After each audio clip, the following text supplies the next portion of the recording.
This whole thing. Let's go. Let's roll. So, is there an intro y'all got going, or what's the deal? We just go straight into it. Everything right now is free flow. So if you would like, you can Introduce yourself. Okay, well, thank you. I didn't know I was going to be put on spot. Hey, I am Patrice.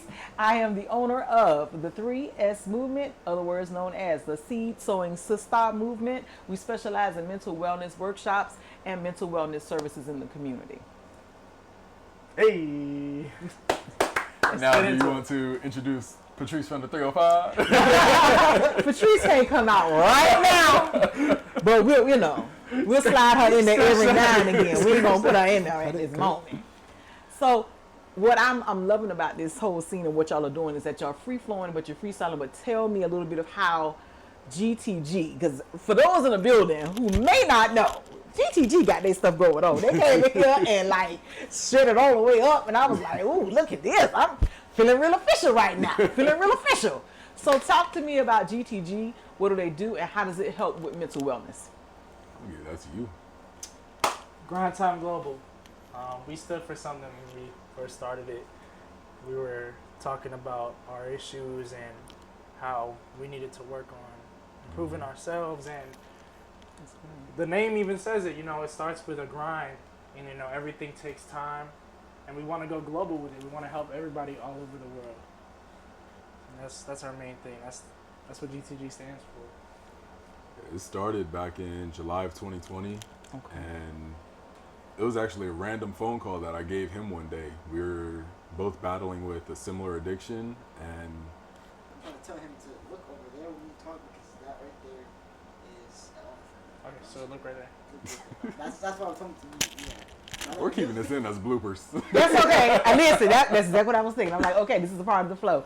So this started in 2020 or 2021. 2020. So this started in 2020. So 2020 was like a time of like straight craziness for everybody in the world. For me, it was a time where life picked up amazingly fast, and I was working literally like 7 days a week, working with mental wellness. What was happening in your space? So I was probably at the worst point mentally, at least at that very moment. And I saw Blue following a support group on Instagram. And when I saw that, I'm like, wait a minute, he knows about that? So then I ended up calling him about it just randomly, and I think at that time it was a few months since we had talked. Yeah. We stayed in touch since high school, but it was a while since we talked. Yeah, we'll call periodically, like, once in a blue moon, but like it wasn't until we found out about, you had called about that, where we consistently started keeping in touch almost every other day, once a week, twice a week. Yeah, once that started, it just like everything started flowing. Like week after week, then it turned to daily checkups, daily calls. We're sending each other support, like every little thing to get us to where we are now. And then the brand just came. Like it was just something that formed naturally. So it went from, which I'm so loving this right now. You went from a phone call where most of the world was like, let me figure out me, let me get me together. You all stepped up and was like, I'm going to support my brother. I'm going to see this. I see he's connected to this online. And this is what is feeding me in a space that's getting me moving where I need to be. In this process, it went from I'm finding something online that's feeding me to now I have something that literally is helping me to develop my own personal brand. And in this brand development, it sounds like it really started from the heart of, let me get me straight first. And I do. I love that, because so many times everybody works from the outside in, but y'all did something really deep, and y'all said, no, we're going to do this the other way around. We're going to go from the inside out. And that's the people who last. I always say the people who last the most are the ones who say, I got to do my own personal work and take care of me first. So I love that piece. As you've been doing this, because I know y'all have all these wonderful challenges that y'all like to do, and the 75-day one, listen, for those who listen, the sister couldn't do it. I had to give it up, no mas. With this, I loved it because you all were each other's support system and soundboard, but you did it in such a way that it had a biblical twist to it, unless I misunderstood. But I really liked how you did it. Expand a little bit on it. I'm sure everybody's heard about, what was the hard 75 or the 75 hard, yeah. The 75 hard, yeah. No, 75 lukewarm. We're not about to do that way. But in the 75 hard, I love how you all were so consistent. I think that's my word for me for this year. Being consistent and diligent. What sparked that fire? Once again, I was at one of the lowest points of my life, and I started looking just like anything self-improvement. And then that's actually when you started sending the daily messages with the 3S movement. I was about the same time, and I was just looking for anything to like, because I felt numb. Like I wasn't necessarily depressed, but I felt numb, and Blue was telling me he was going through the same thing. Me and Angel weren't close at the time because he was going through his stuff, so like it was just a bad time for all of us. Wow. And naturally I just found something on YouTube and started watching videos on it. Then I shared it with Blue, and then the idea of doing it together came up. And disclaimer, we have still not made it past, what was it, 5 days? 5, 6 days, something like that. Okay. So it is rough, but it is also something that we are not giving up on. So I love your honesty about it, because let me tell you how people will do, especially on these platforms. People be like, I done made my 75. They do that, and you be like, you ain't made it past day 1, 30 seconds. But that's what people will put out here. And I love that you're being very transparent about it, because a lot of people think that perfection has to be, excellence has to be perfection. Right. And I love how you're giving this viewpoint that excellence doesn't have to be perfection. It just has to be a process. It has to be a continuous move. And one thing that I love, my mentor gave me this one yesterday. He said exactly to me, just keep walking. And I was like, what? He was like, no, just keep walking. I was like, listen, the fat girl don't like all this walking, but we're going to make it happen, right? He was like, just keep walking, because eventually where you're trying to go will get closer to you than where you were before. So I'm going to give him that moment. I appreciate you, Mr. Ben Randall, the motivator.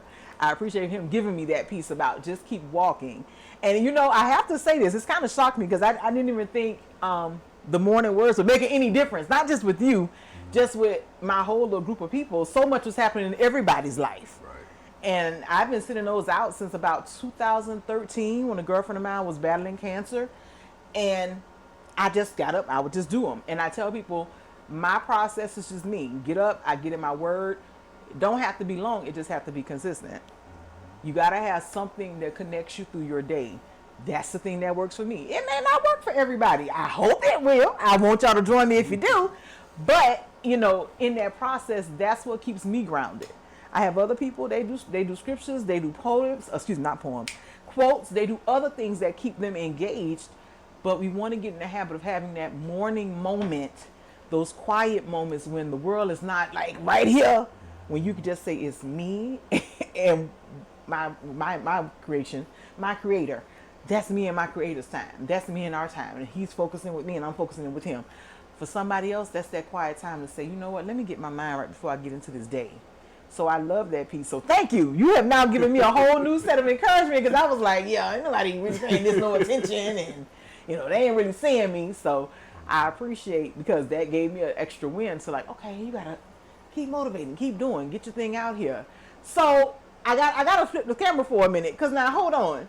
You and Blue were tight, and then Angel jumped in the picture. So now, Angel, what's up? Where you at, bro? So what's going on? Because I'm hearing all this happening on this side.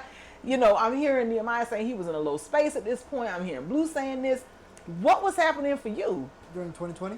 2020. I had the most horrible experience of my life right before it hit. So I was in like the most unhealthiest lifestyle I was going through. I was getting obese. I was thinking about committing.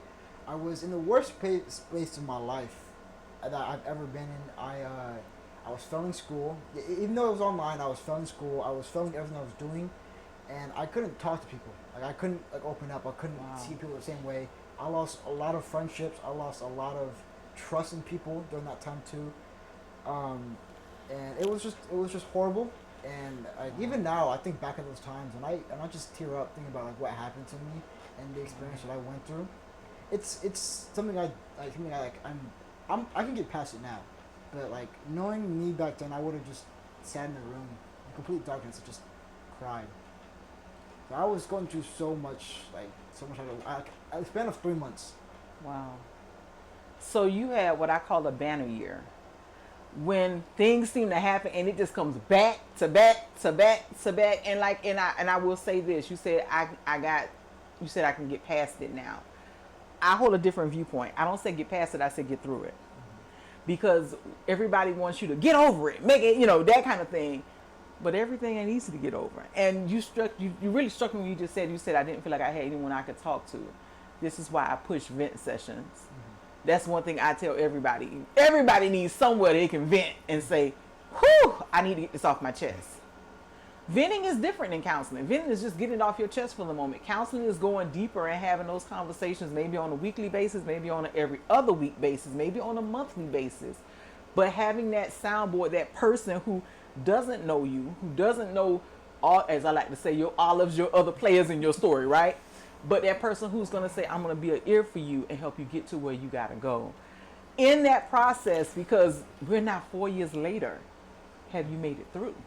I have. I had a lot of help with actually, when we weren't close back then. I mean, we just met at that time, like right before COVID hit. Can I even say it, COVID? Like, I don't know if YouTube or however they we'll censor it just in case. Okay. The virus hit. I only hung out with him like twice at that point. I didn't really know him much, but it was last year around my birthday. I had to get all my friends to come to the mall so they can meet my son for my birthday. And Nemo showed up. He was one of Carlos's friends, and he still was close with Carlos. And I'm like, I remember Nemo. So we started hanging out a lot more then. And then he didn't know anything that happened around that time. So I opened up to him, and he was there. He listened to everything that I said. He was encouraging me to get past through it. And I did the same thing for him. Whenever he was open up to me, I would listen, just talk him through it, and help him go through everything that he was going through. Okay, so I'm gonna have a little moment. Shout out to Nemo for being a light, because literally each of their stories, you're that person that's like, I'm here. And the one thing for me, I worked with males for 8 years with strictly males, and I find that a lot of males don't get that person to have that person to talk to. And I really wish a lot of people had that connection with someone to be able to say, I gotta talk about this. I think we do our males a disservice as a community. Doesn't care the color, creed, whatever, but I think we do a disservice because our men need to know that y'all got emotions too. It's okay for y'all to feel stuff. Y'all don't have to be back in the olden day when they be like, suck it up, buttercup, or as my dad would tell me, man up. And listen, I grew up with it, man up. So I even at the point was telling other people, you need to woman up, man. Like, you got to tighten up. We ain't doing this. But here's the deal. You don't want to walk around with that, because when you tighten up, what are you doing? Tighten up all the craziness that's going with it. And depending on what that is, doesn't necessarily mean crazy when I say crazy, but all the stuff that's happening, all the thoughts that may be negative, all the traumas that are happening, all the things that's making you go, dang, I really want to talk about this, but I don't really have that safe place. So it's a wonderful thing for people to have that safe place and safe space where people can talk, be open, be honest, and what I like to call emotionally naked with someone and say, this is how I'm feeling, and I need you to hear me. Not just say, yeah, but really hear me and see me. It's something to it. So, cool beans. I appreciate you. Man, look at me on the building. Come on, get that now. Can I add on to that with the male stuff? Yeah. June is Male Awareness Month. Yes, it is. And many people did not know that. Many people still don't know that. And I want y'all to actually look up some stories about that. Because, like, when I found out, it was actually right before my tragic moment. It was in 2019, and I was all about it because I want to support men. And I grew older. I understood more about how mental health goes. And like you said, most males don't get that. No, they don't. You don't get that ear. They don't get the listener. And they get, from their fathers or just men in their lives, and like, man up. Push through it. Like, you'll get over it. You're a man. You shouldn't have to cry about this. I didn't grow up with a father. I grew up with a single mother who raised 4 boys. I had a stepfather, but he was in and out. But I grew up being able to open up to her about certain stuff that I couldn't open up to, if, let's say, my stepfather or my real father. And it brought me to a point I can open people. I understand. It helped me a lot better to open up and vent to other people so they can understand what I'm going through and help me. Just alone hearing someone else vent to me makes me feel like they are more safe just because I have someone else to talk to. A lot of things would change. A lot of things can change in a conversation. I think we do a disservice to a lot of people in this current world because we push pills before we push conversation. And I think if we take the moment to stop and say, I want to know about you. I want to know how you doing without doing the, I'm good. Because, you know, we all do that. Everybody know how to give you the sticker face, right? You know, when you run the face, like, I'm good. You like, no, you're not. You falling down. Like, I see it, right? We got to get to a place where it's okay for all of our males, starting when they're young. If we can start young, I personally feel that's my push. I want to start young with young men and talking about how do you feel? How do you express emotion? Because here's the thing. Men are told you can be angry, you can be mad, but you can't be sad. Women are told the opposite. You can be sad, but you can't be angry. Because then, as soon as she's angry, all of a sudden now you got all these words attached. So I feel if we start early with our children and have these conversations in rooms that some people may not be comfortable in, but say, hey, this is how I'm feeling, and be real. Because this is the day of plastic. Let's just really be honest. It's BBLs and big ideas. You know what I mean? It is what it is. BBLs and big ideas, but it's no realness. Yeah. And so you have people who are dying, putting on a facade, when I could really just say to you, this is how I'm truly feeling, and I want this help. I want to talk about it. The biggest thing right now that really is hitting me, that really bothered me the most, and I'm not discounting y'all age group, but I pulled some stats the other night because I'm working on some other projects. The newest group of suicidal people is from age 10 to 14. Males are leading the way because they don't have the look that they want to have. The other part to that stat is 12 to 15 with girls, because I don't look like the typical IG, you know, the little people, IG and all the other people, thank you, the look or the fashionable one, right? Here's the thing people don't realize. If I scoot this camera real good, I can lose 10 pounds right now. Y'all be like, oh, she's thick. Y'all be like, she the one, right? But I know who I am, so I'm okay with these extra pounds. Y'all see my bat wings over here? I'm fine with that. Like I joke all the time. If the Lord ever made me a piece of, he made me an animal, I would be a chicken because everybody want my wings, right? They got to understand there's a difference. They got to understand and know who they are and be comfortable with who they are. We've lost that art of telling our children, telling our men, our young men, I appreciate you for who you are. Our young ladies, you're beautiful the way you are. You don't have to change anything. So, man, to hear this and to know this is what's going on, having that voice, what would that look like? Because this is my whole vision in my mind. I want to be the person to be able to say, let me come in, let's set up a space. What does that look like? Would young men be open to talk to someone my age, or my generation, I should say? Now that I'm finding out, I just realized I'm still an Xer in all these days. I didn't realize that. You know, would y'all be comfortable to come into a space and sit down and say, this is what's going on, let's have a conversation?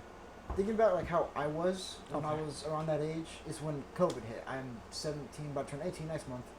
And thinking about how I was and how I was, like you said, that age group was ready to commit.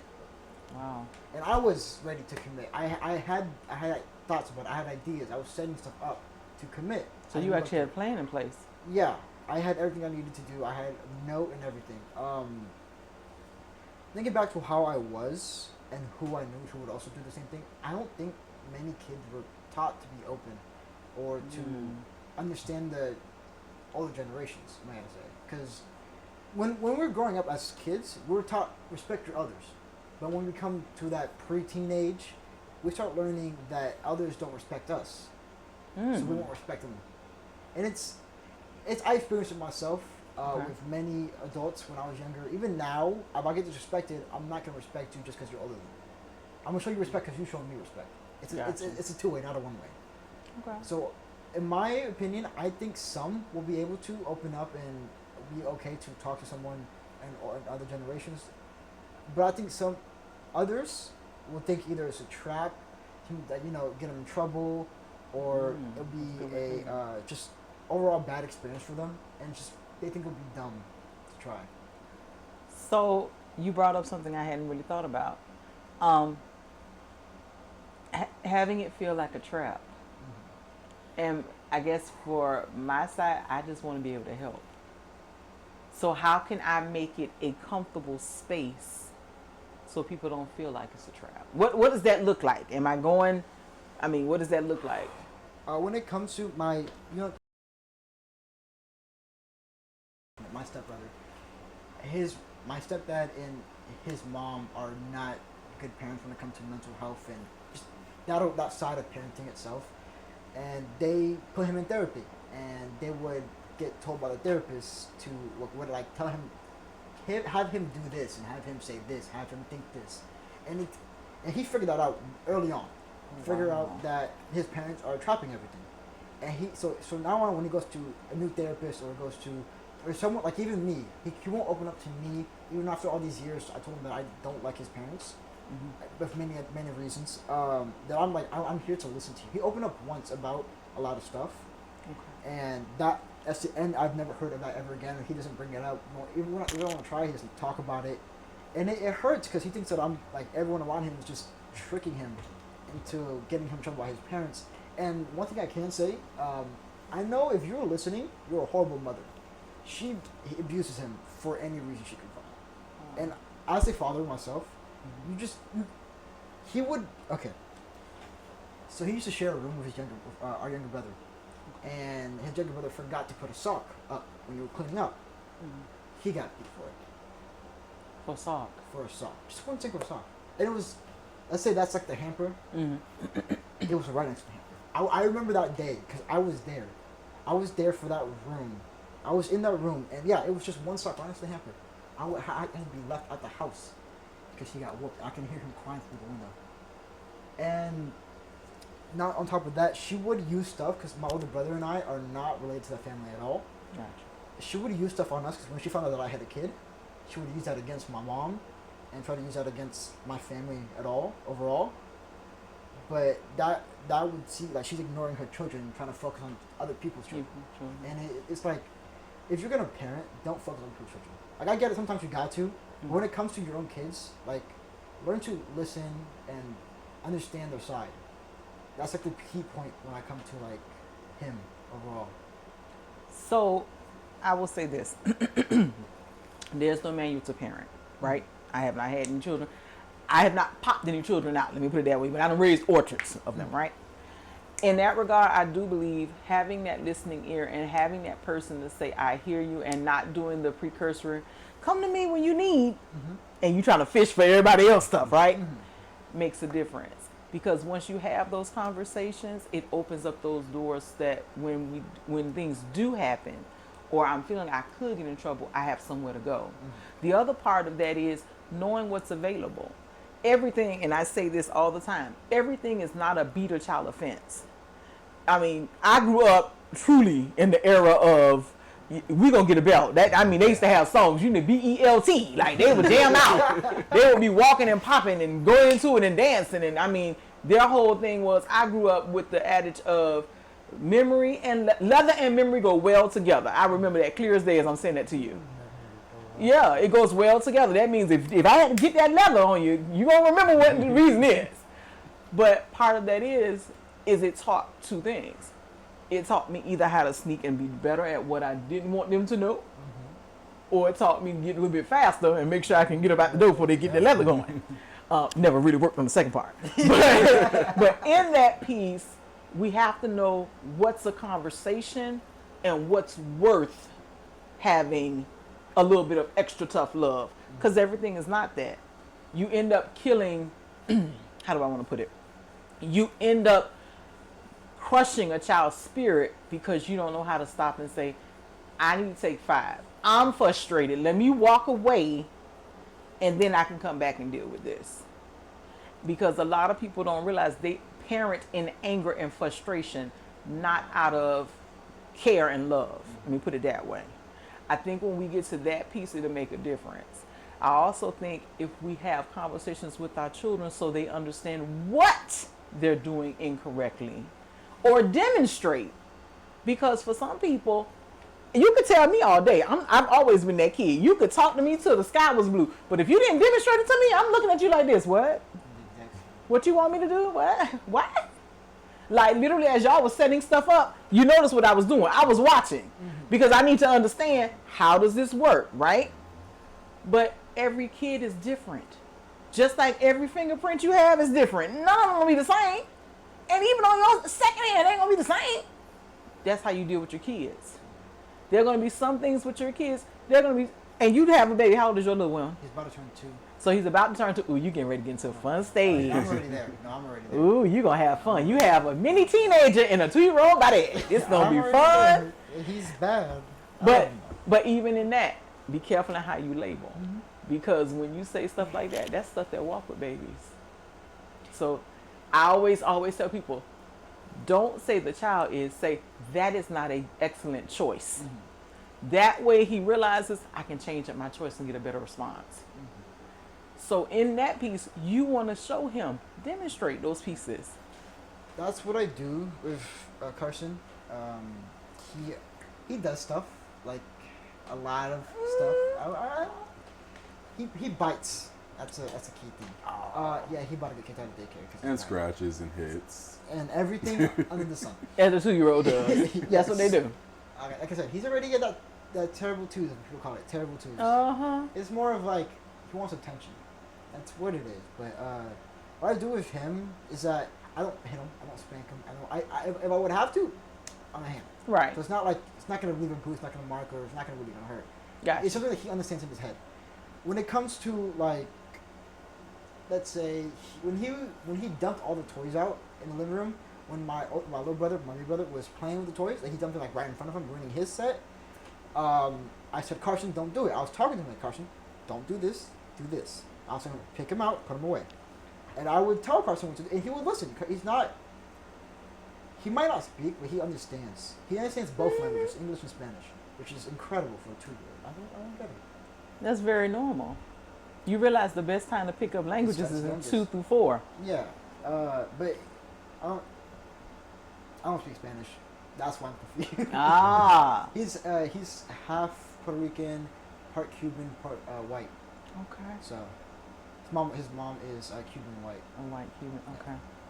So so what I do with Carson is just like I talk to him, and even that he's a little baby. He's not gonna understand me fully. He's not gonna be able to speak back, but I know he's gonna understand some of the things, and he's gonna learn from those words I tell him.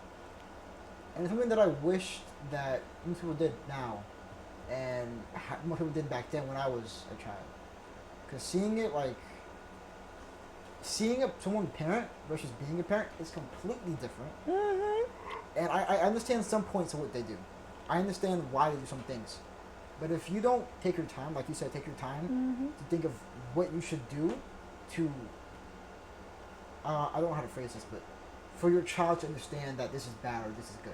Gotcha. That's what, like, you need to take your time to understand that yourself so you can explain it to your child. Like you said, you were a child that if you have to be shown something to understand it, I'm the same way. But that's what I'm saying. Everybody has to see those things for their kid, because my sister's totally different. She's that kid. You show it to her one time, she got it, she can run with it, she can explain it to everybody, and I'd be like, okay, yeah, that ain't me. Don't look for that. But part of that is knowing and being okay with you and having those conversations and looking and knowing your baby. Like I look at my 2 little nephews now. We have one. He is going to be a MacGyver for sure, because he studies everything you do. So he's going to know what you're doing, how to turn this, how to do that. This is the one who likes already, and they haven't even gotten to what? I think he's 1 year and 6 months. He FaceTimes when he wants to. Yes, thank you. Your look was just like mine.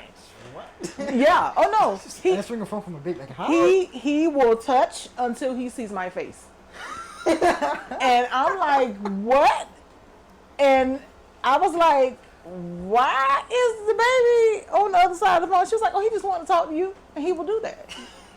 He will touch until he gets my face, and then whatever he thinks he's telling me, or whoever he's telling on, he does that, and then politely when he's done, he does something, he gets rid of me, and I'm like, well, okay, I guess he hung up. I guess he don't talk no more.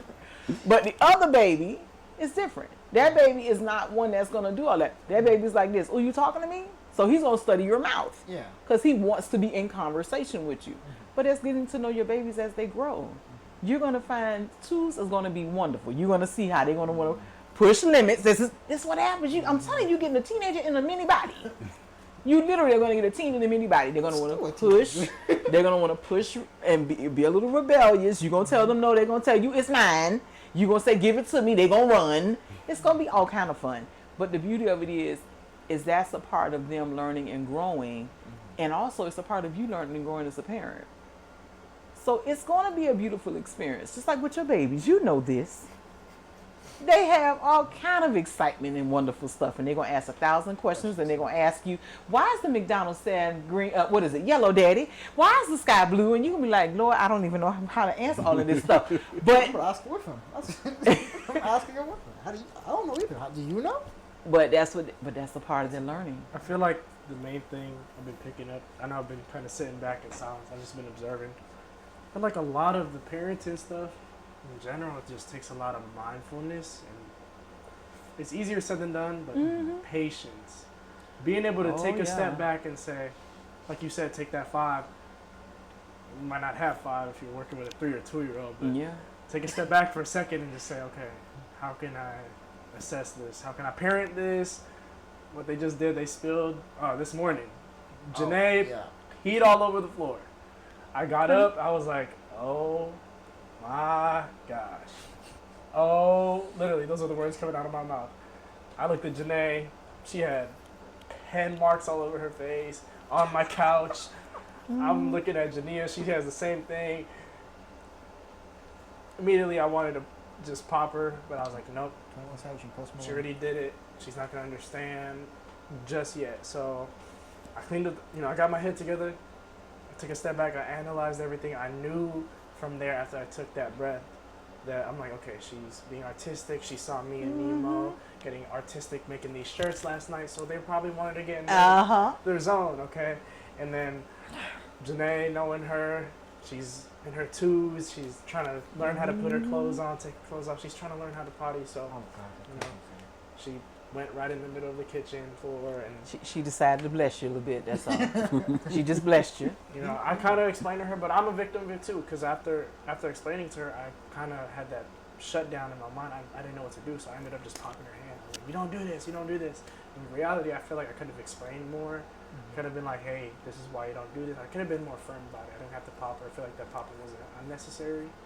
And I feel like as parents, we need to do that. We need to take a step back more. A lot of our downfall is, we feel something emotionally and we get frustrated so quick, and we're like, we want to stop what they're doing. But it's not always about stopping what your kid is doing all the time. Take them away from it so they can stop, but then explain to them and then show them another way. Make sure they can understand it. And popping isn't always a way to make your kids understand something. Sometimes your kid has a different way of understanding something. Auntie P, like you explained how every kid's different. Every kid understands things in different ways. If your kid is really hands-on, show them in a hands-on way. Like, I know for Jania, the way she would understand is if I showed her, if I gave her an example, I use my hands to talk, and I put things in front of her, I explain it to her, and so she can understand it with the things she does know already. That was Jania. Janae was different. I couldn't do that with Janae. With Janae, I had to be more soft and welcoming, and I had to just really talk to her and say, this is what this is what that is, and the reason why you're doing this and why you can't do this is because it's going to do this.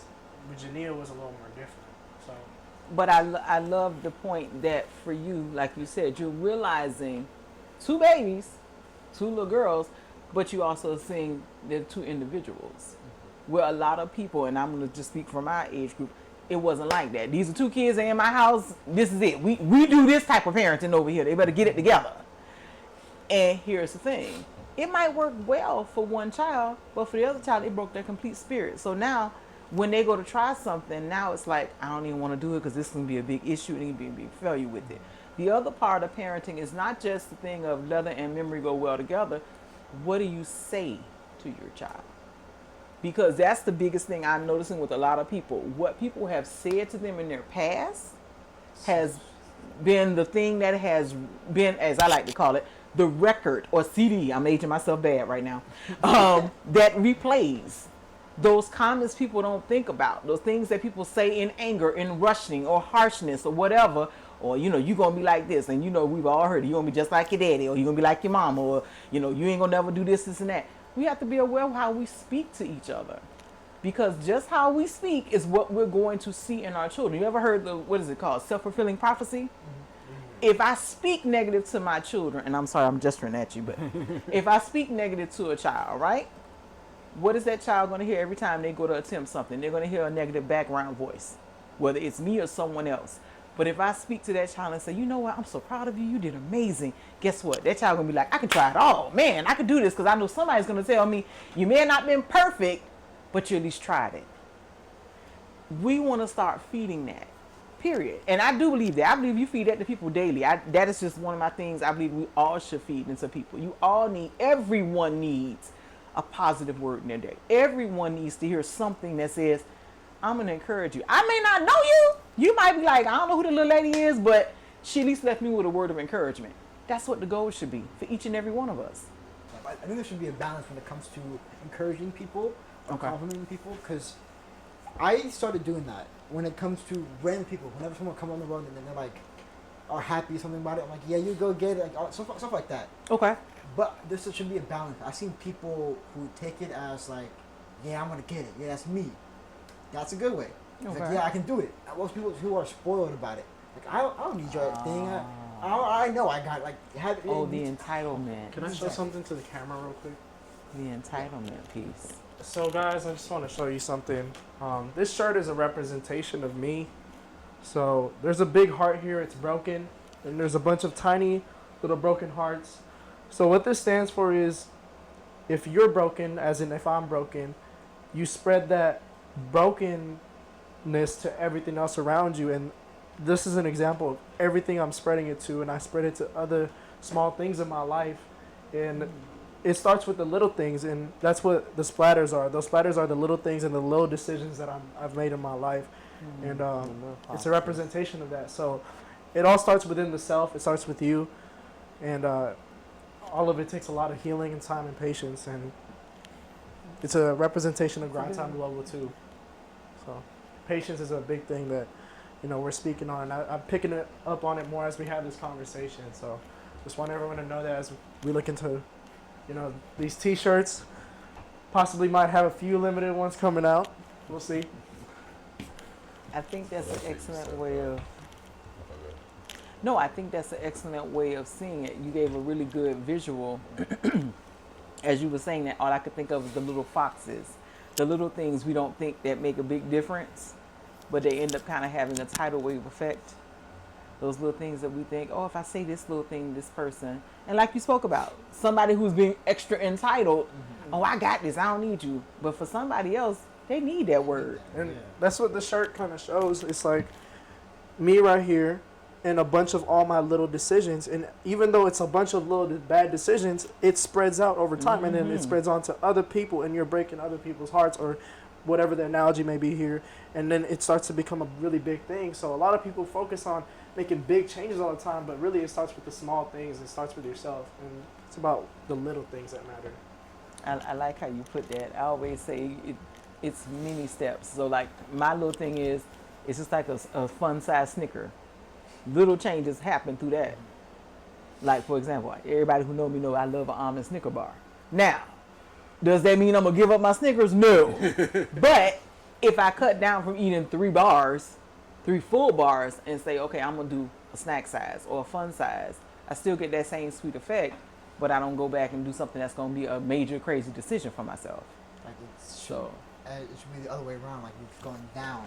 Like it's instead of like from what you just said, instead of from it being like spreading out, being bad, to it spreading like it's slowly going down. The Down amount is and going round. down. Yeah.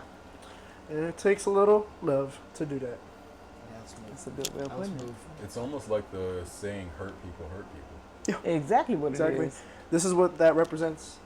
And it's a big part of me that I've been going through for this past few years and stuff with everything in my life. And I had to put my emotions onto this shirt, because I feel like a lot of people have gone through this and still go through this.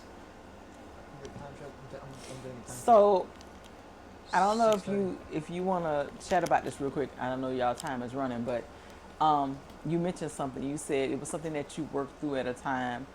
What does it look like in the working through? Because I know everybody wants to, the thing people love to say is get healed, be healed. But what does it look like walking through that healing process? I know what it looks like on my side. What does it look like on your side?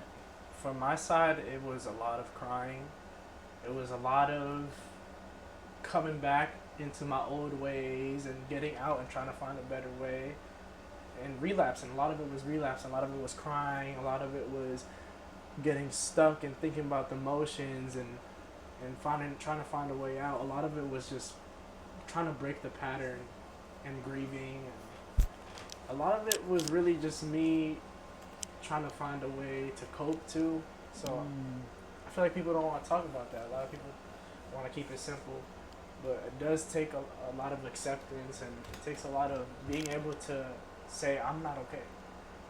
I feel like a lot of people don't want to say that. They want to hide it. They want to find a way to get away from those feelings. I took an opposite route. I said, I'm going to let everything just happen with my emotions. I'm going to accept them for what they are. I'm going to try to understand why I feel the way I feel. I'm going to say, I'm not okay. I'm not okay. And I remember somebody asked me in the elevator one morning, you know, when people normally greet you, small talk, you know, hey, how are you doing? I kept it 100 that morning. I said, I'm not okay. I said, I'm not okay. And I think that's the big piece. You said some things that really hit me. You talked about first acknowledging and then accepting and then actually doing some action. A lot of people don't realize they jump to the action piece because that's the part that feels good, right? If I'm doing this, I don't have to acknowledge, I don't have to accept. But if I don't acknowledge what's going on with me, and that if I don't accept that, you know what, you got to work on some stuff. I mean, everybody got it. Don't get me wrong. I feel like people get caught up in what we see, and it's like, oh my God, they got it all together. They don't. Trust me, they don't. But the thing of it is, we only show one side. Auntie P, do you think that's a result of like social media? I feel it's an example of social media. I think it's more and it's bigger now through social media, but I think it has always been there. I think it was always that thing of kind of keeping up. Oh, I'm age myself real bad. Keeping up with the Joneses. People would look and see the outside appearance, and everything would look so great and so grand, but nobody knew what went on inside that house. Nobody knew what happened. And I'll give an example. My cousin, her actually last name is the Jones. It's Jones. She laughs. She always says, stop trying to keep up with us, honey, because we ain't got it. Right? But what I love about it is she's real about it. She'll tell you, don't look at what we have. She say, people don't realize when they see the house, when they see these cars and stuff, she say they don't realize me and my husband worked 2 jobs for 2 years to be able to come in, pay stuff off cash. She said nobody else volunteered that. She said nobody realized how I do what I do because I stay on clearance racks. Now, you might see her and she got Gucci down to the socks, but she's not doing Gucci in the season. She's doing it probably a couple seasons back. She might be doing something different. She's not going to salons. She's doing her own hair, but people are not seeing that. All they're seeing is when she steps out, she looks like $1 million, and she does. She looks amazing. But they don't realize she's doing all those little things. I talked about those little Snicker bar pieces that people don't see. They don't see that she's clipping coupons. They don't see that she's shopping in clearance or outlets or other places. They don't see that she had to hustle with her and her husband, literally 2 years strong, working 2 jobs, a full and a part, plus starting a business. But we've gotten so accustomed to the bling, let's make it look good. Yeah, let's make it look good.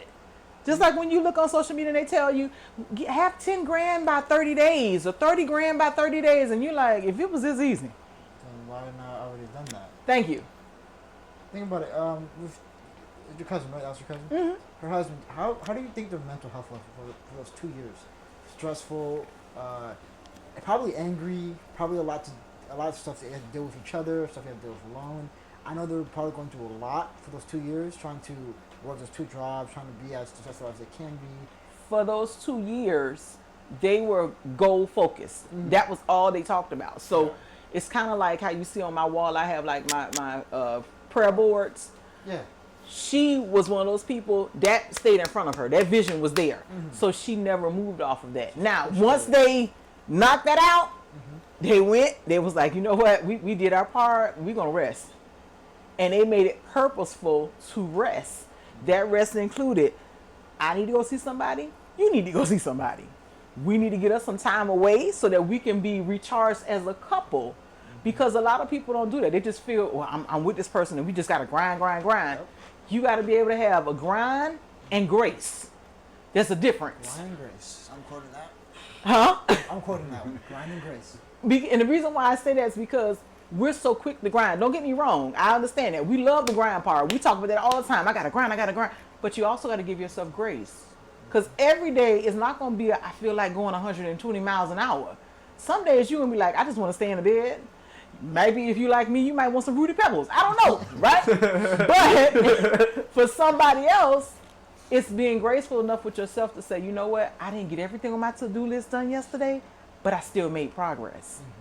We have to learn that part. You realize America is the only place that they grind to we grind to the point of death. You go to other countries, They rest. They take time. they take time. One of the most beautiful things, and this is a lady I used to work with, I used to teach with her. When she moved to London to teach, she went over there, she was like, y'all will never guess how great this is. Their lunch is an hour.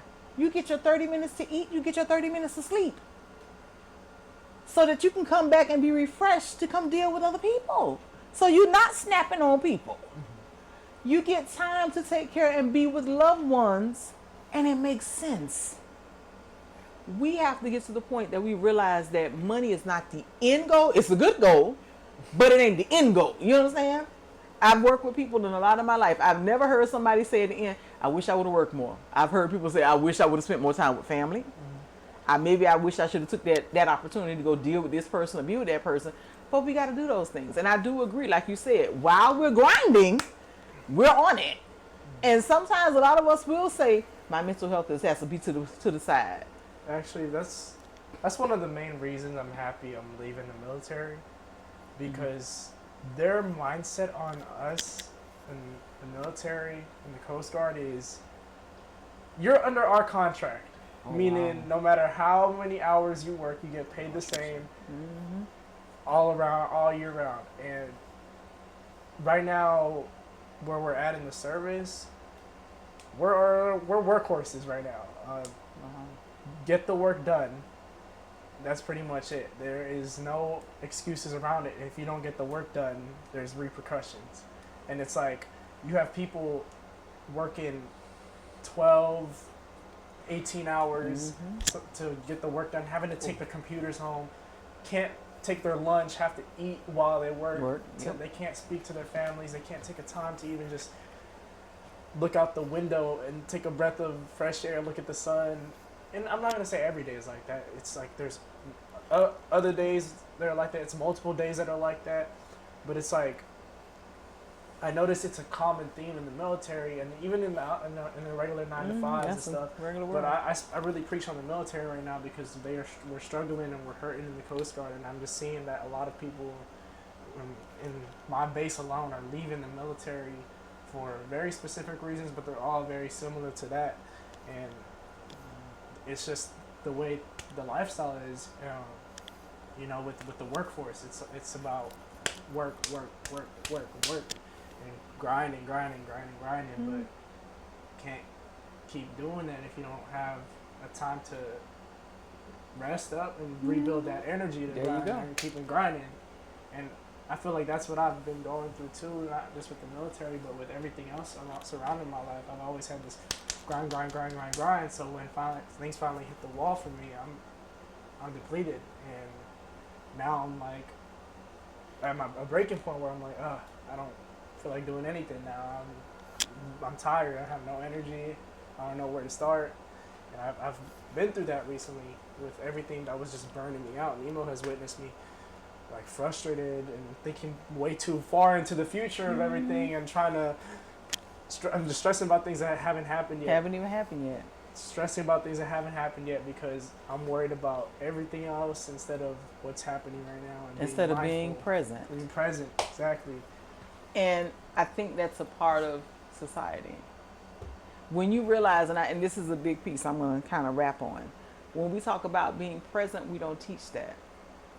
Something I got today that really hit me was your daily bread. When we talk about your daily bread, you're talking about just for this moment, just for today. I can't look at yesterday. I can't even look at the next hour. I'm looking at where I am right now in this moment. What do I need in this moment so that I can be ahead of not even ahead, where I can be comfortable where I am now? If I get up in the morning, as I used to do, I call it get up and being on roller skates. That was how I felt my life went before I left corporate world. I would get up, I would be on roller skates. I'm running. I'm up at 4:30. I'm doing all this here. I'm trying to make sure I had this hour to drive, and I was constantly running, right?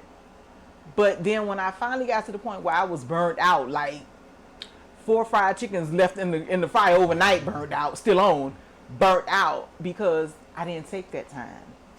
And so later, when I go to look and say, how do I get to this? How do I get back to Patrice? I burnt more chicken nuggets last night. Exactly, right? So when I go to get back and try to figure out who Patrice is, I've lost her because I done got so far away. Now I've learned the art of, you need to stay focused right here. This is where we are for this moment. Let me just focus on what I'm doing. If it gets to the point where I have to stop and say, you know what, 5 for this. I believe in power of 5. I'm taking 5 minutes to work on this and really concentrate and focusing on this. Then I can move to the next task. Because we tell people, multitask. That's not it. When you look at true millionaires and billionaires, they don't multitask. What they do, what is their key thing? They focus in, they work, and then they delegate. One thing at a time. That's it. Or they pay someone else to do the other things. That's what they're multitasking. We learned that in boxing too. Say it again. They're like rich billionaires, they're multitasking is paying someone else to do it so they can focus on the one thing. Exactly. I studied I studied people and understand how like lower and higher class income people are. Yeah, I may have not been good in school, but I listened. But that's the key piece. You see what you just said? You said I may have not been good in school, but I listened. Do you realize that's the key thing that people look at in any particular job, any particular business? Do you have an ear to hear something? People are willing to work with you if you don't have the so-called educational background. They're willing to work with you as long as you're reachable, teachable, and coachable, and you're willing to listen. Because guess what? I'd rather deal with somebody who's willing to listen because I don't have to worry about them bringing me an old template. They'll stop and say, yeah, that didn't work over there. They already saying, what we doing here? Because they're already open to what's coming new. So as long as you have an ear to hear, you're a rock. You don't got to worry about that. Another piece of that is giving yourself the opportunity to say, this is where I rock at, and this is where I suck at. I think everybody wants to be amazing at everything, right? But that's not your area. Like I know for a fact, I watched y'all put all this together today, and I was like, this is, yeah, they got that going on, do your thing. That's not me. Mine is tell you, run them out. Okay, I got you. I'm your one. Let's go. Right? But in that's the area I know I excel in. So I want to bring a word of encouragement. I want to have those conversations because I know how awesome they could be for somebody. Y'all may leave today and be like, okay, that was a bunch of whatever. But for somebody, they may listen to that and be like, you know what? She gave me something. I don't care if it was just one little piece of something. She gave me something to leave out with. That's the goal. Find your area of genius. Find your area of rock star, and all the rest will fall in place. That's why I'm actually here. I don't know what I'm doing, but I know that I'm good with getting the right frame. Like, not just camera-wise, but like seeing a vision and doing stuff that people would definitely come to enjoy to watch. And what I'm seeing right now, including you, they're going to come watch. People are going to come back watching over again, not just once. This is honestly going to be something that needs like part 2, part 3, yeah, part 4. I see us coming back just to talk to you. Just only for you. Just because I know people are going to watch it and like, we want her, we want more of her. And, oh, cool beans. Come on back. And that's something that I can see in my head. Because I used to make YouTube videos my entire life. I was making YouTube videos. In fact, the guy I named my son after, me and him used to have a channel, which have I shown you that video? I don't YouTube the videos. I will show the videos when we get done here. Alright, so unfortunately, both of our cameras died, so we weren't able to film a proper outro. But, very first thing, big shout out to Auntie P. The amount of knowledge in the game that you gave us, and really just being able to spend your time with us. It was something that we can't take back, and looking back on the next few videos that led up after this, it really changed the trajectory. So thank you so much. But not only that, thank you for being our very first guest. I again, after now that I'm catching up with editing all these videos and looking back on where we were and where we've come, we couldn't have started out better than this. Like, thank you so much, Auntie P. Also, big thank you to Angel for coming out with us and being a part of this. There will be a part 2 to this video, and it's really just a continuation of this right here. I believe we started filming with either Angel's phone or my phone after, but we filmed a part, technically a continuation, part 2, whatever you want to call it. We continued this video, and a lot of it is centered around Angel, and I can't really describe it. Like, it's a special video, and it was very unexpected from really everyone, but none of that would have happened without Auntie P, without Angel. So huge thank you to you guys. If you guys want to get in contact with Auntie P, if you need someone to talk to about mental health, anything related to that, go ahead and pay a visit to the description. All of our information is going to be down there. Please, please, please reach out. There is always somebody to talk to. Other than that, like I said, the next few videos will be coming out soon. I'll be editing those and posting them over the next few weeks, so stay tuned for that. But again, thank you guys so much for everything, and we'll see you in the next video.